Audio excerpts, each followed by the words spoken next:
Hello everybody, it's Greg at Greg's Vintage Workshop. We're looking at the Farnsworth, the 1941 Farnsworth BC1020. And the plan is tonight I was going to start recapping this. Do have a couple of questions for anybody watching though. So it has these feet, which, get that focus, there's rubber under here that's rotten. There's rubber up here that's rotten. But it looks like it's one piece. It's a nut cert right here. And on the other side, from what I can feel, it feels kind of like the same. And I don't know if anybody knows if anybody sells something like this. Or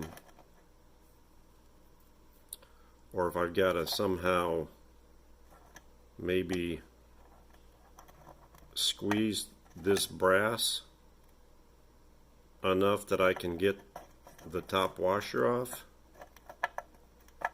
so that I can drop the center out then and put new rubber on this side and this side. The bottom one looks like it's thinner. Obviously they're both compressed and rotten, as you can see, hard as rocks and rotten. So trying to figure out how to best way to get some new rubber in this thing. If anybody has any ideas or suggestions, let me know. The other thing I noticed the other night when I was pointing this out, as I said, somebody had added a new electrolytic in here.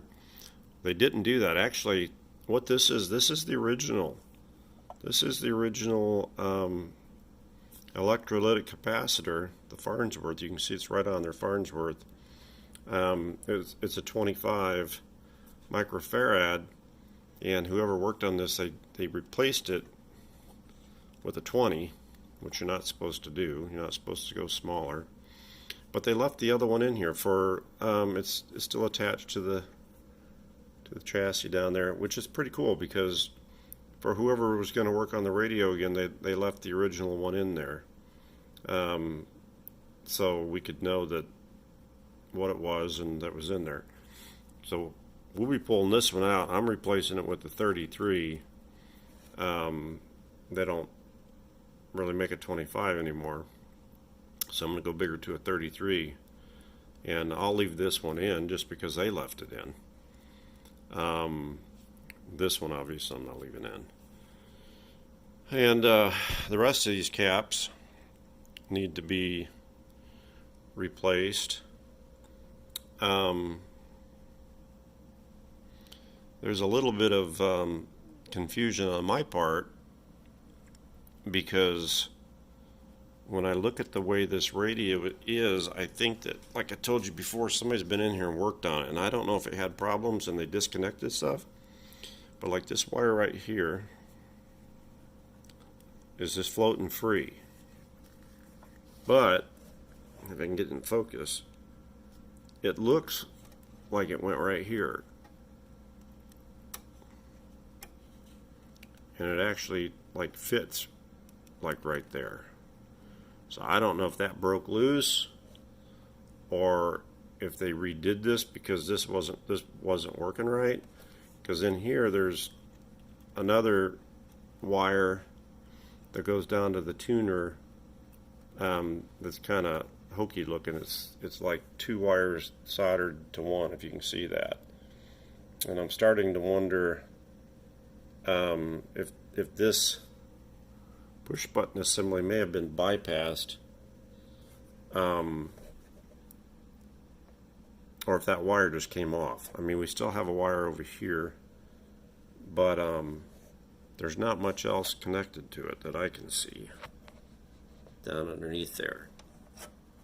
Sorry, I lost you out of focus, I think. But I don't see any other wires down there. I'll have to look at the schematic closer, but that leads me to another issue. I don't think this is exact schematic for this, although they represented it as such. As you can see there, BC1020. It does a bunch of different models. But I'm seeing a few discrepancies between the schematic and the radio. One of which is this connection right here from the electrolytic. It should be going to the rectifier tube. And there is a wire coming up from the rectifier tube from the proper terminal. But it's going to this one. Now, this is pretty globby the way this has been done. And I'm thinking that this terminal and that terminal may be tied together. It almost looks like there's a chunk of wire between the two, but the solder on the solder joint is so globby that I can't make it out. I'm almost going to have to take it apart so I can see what's going on with it.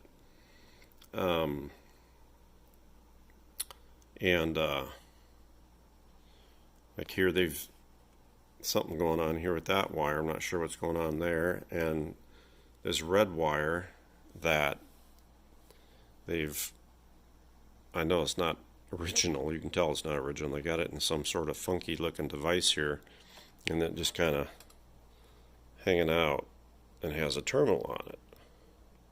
Now, when I got this from David, he brought me this, the dial assembly and the speaker. Okay, and I know it's got an outlet for a phonograph on it as well. This is the speaker here, though, and I think this could be for the phonograph. So I got to do a little bit of digging on this thing. I don't want to just, change out the caps and hope for the best. I'd like for it to be right. He said that it worked at one point. That's the only thing I got going for me, is I don't, when it was his grandfather, so when he says it worked at one point, or it was it working before this work was done, or was it working after this work was done? So, trying to compare the schematic to what's in here, because not all this looks right. So I'm going to study a little bit more on the schematic. I'll probably go ahead and pull this one off so I can take this apart and see if they've tied those together, and check some of these resistors to get an idea of what size they are so I can find them on the schematic. As you can see, a lot of the paint's off. This may be, I can kind of see like a red on the end here, but then the black, and I think that's green. I'm not sure, but let's see what I can figure out on this thing. But I'll come back once I get a little bit more figured out. Well, folks, I've been working on this for a couple hours now, probably 3 hours, chasing it out per the schematic that I purchased online that was supposed to be the right one for this. I actually had gone out to the Antique Radio Museum and got one off their site, and I didn't think it was right, so I actually went and purchased one from Steve's. What's the name of the place? Steve Johnson, Antique Radio Schematics, and it was basically the same exact one. Now, either this thing is so royally screwed up because somebody's been in there and changed things around, like I was showing you earlier with the push buttons, but there's a lot of jerry-rigged wiring that's in there, and the tubes that are actually in this thing do not match up with the schematics. Now, I understand that sometimes they change tubes out, and I guess I could kind of research that. Like where the 6V6 GTs are, it's got 6 K6s in them.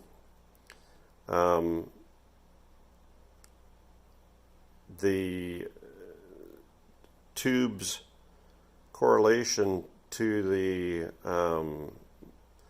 let's put it like this, you can basically plug any tube in any of the spots.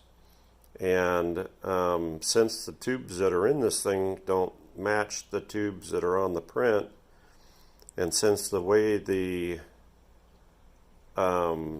sockets appeared to be wired have been changed around by somebody adding various caps and resistors, like this right here, this 100 ohm resistor. There's not a 100 ohm resistor on this, and where they've got it placed, it's supposed to be, let's see, I'm looking at the print, it's supposed to be a 220 ohm resistor, and it's a 100K resistor they got in there.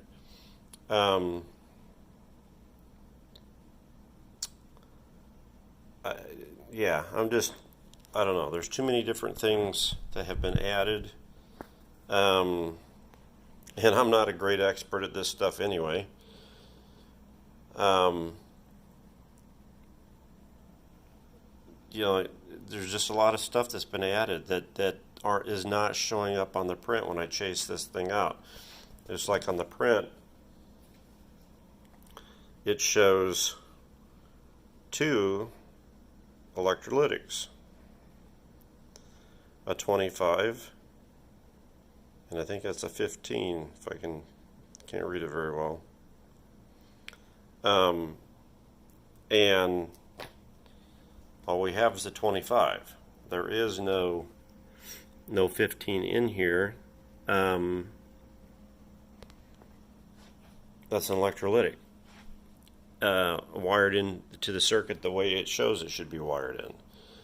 I see too many things that are conflicting to the print to consider this as being a correct print for this BC1020. I mean, I've gone through and highlighted, I tested the oscillator and detector coils, and they tested okay as far as they weren't open, but they were, you know, granted they weren't exactly what they were supposed to be. They showed them being at 11 ohms, and I was at like 13.8, 13.5, and 13.3, you know, stuff like that. I mean, I could live with that. You know, I know they're not going to be absolutely perfect, but there's just too many differences.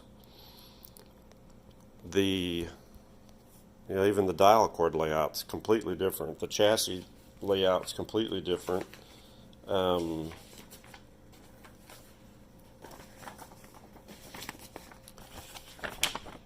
this is the chassis layout that they're showing me. My chassis layout's nothing like that. Okay, and of course the dial cord is nothing like that. I just don't think this is the right print. I think that between the print being incorrect and somebody else having been in here and made a bunch of modifications, I don't have the expertise to be able to figure this one out. If I had a correct print, then maybe. But at this point, I'm not going to throw a bunch of capacitors in this thing and check resistors just to have it not work. I'm not going to waste components that way. So I hate that I drug you guys in on this. I assumed it was going to be a fairly straightforward restoration, and it's not going to be. And I'm going to have to tell David that unfortunately I can't do anything with this one. So another one bites the dust, guys. Not doing a very good record here recently, so I'm gonna stop on this one while I still got some sense about me and